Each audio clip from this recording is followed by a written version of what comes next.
Avui parlem amb la Farners de Cruz, cap del Servei de Processos Formatius, i la Mar Morgado, tècnica d'Educació Viària del Servei Català de Trànsit. La major part dels accidents de trànsit tenen entre la única o una de les causes és el factor humà.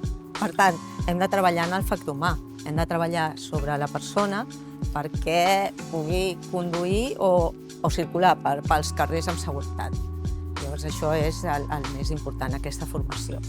Hi ha una part molt important de coneixements o d'habilitats, no? A l'hora de conduir, d'agafar una bicicleta, per exemple. Però hi ha també una altra part que són les actituds.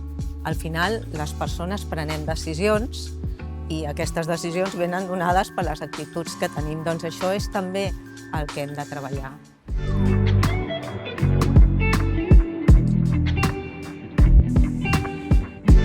Ens podries explicar una mica què és el Servei Català de Trànsit, quin és el vostre rol, què feu? És un organisme autònom del Departament d'Interior de la Generalitat que té la responsabilitat del trànsit a Catalunya. Llavors, els àmbits d'intervenció són diversos. Per exemple, fem la part que ens coneixen de vegades de sancions, no? La instrucció i la resolució d'expedients sancionadors, però hi ha altres temes com, per exemple, el Civicat, no? La gestió de la informació de trànsit, les càmeres de trànsit, que són prou conegudes. Una part molt important que és l'educació i la formació viària. Un dels grans reptes pel Servei Català de Trànsit és el poder arribar a tothom i sobretot també formar-los en els nous tipus de vehicles. Això com ho feu? Nosaltres principalment el que fem és formació per monitors d'educació viària. Bàsicament serien policies locals, Mossos d'Esquadra, que fan una formació a través de l'Institut de Seguretat Pública de Catalunya, específica per aprendre a com després anar als instituts, a casals d'avis, a escoles de primària, a associacions de ciclistes, club de motoristes, i poder fer aquestes sessions de sensibilització d'una manera molt més dinàmica i proactiva. I per desenvolupar totes aquestes eines que després apliqueu, quin és el tipus de perfils que hi participen en la seva creació? Qui forma? Hi ha mestres, psicòlegs, pedagogs i altres perfils i molt suport d'altre personal. Però, a part de nosaltres, clar, nosaltres treballem en col·laboració amb personal, per exemple, del Departament de Justícia, institucions o entitats privades o fundacions, l'Institut Goodman, per exemple, que fa la seva tasca en els centres educatius. Quin és l'impacte que això té en la societat? Com es veu la vostra feina reflectida? Jo crec que la dada més significativa és el descens de morts i de ferits greus al llarg dels anys. El que comentaven de 600 passar a 200 i pico, doncs ja és una molt bona evolució.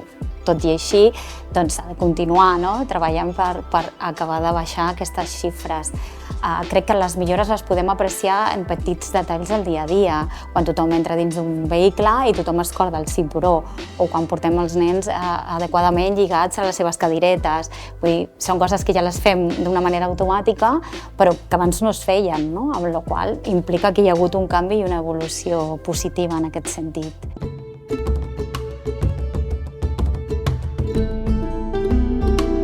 Quins serien els reptes actuals i de futur?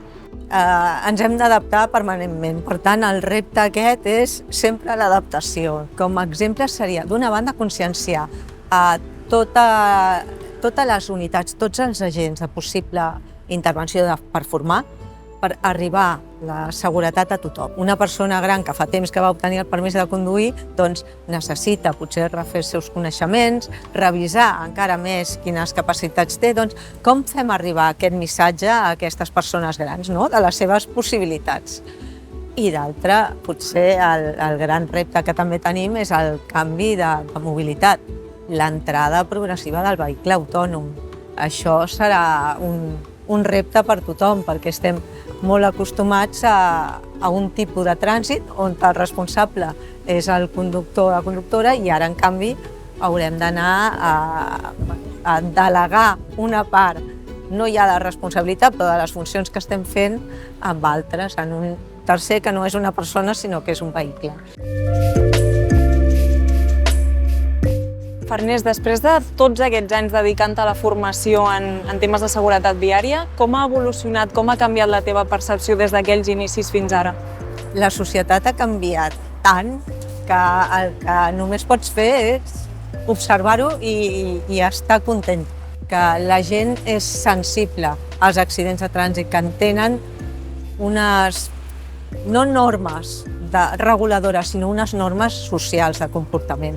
I llavors sempre s'han de millorar coses. Van apareixent nous vehicles, van apareixent nous comportaments a la via pública, amb la qual cosa tot això, la formació s'ha d'anar adaptant a aquests canvis socials que es van produir.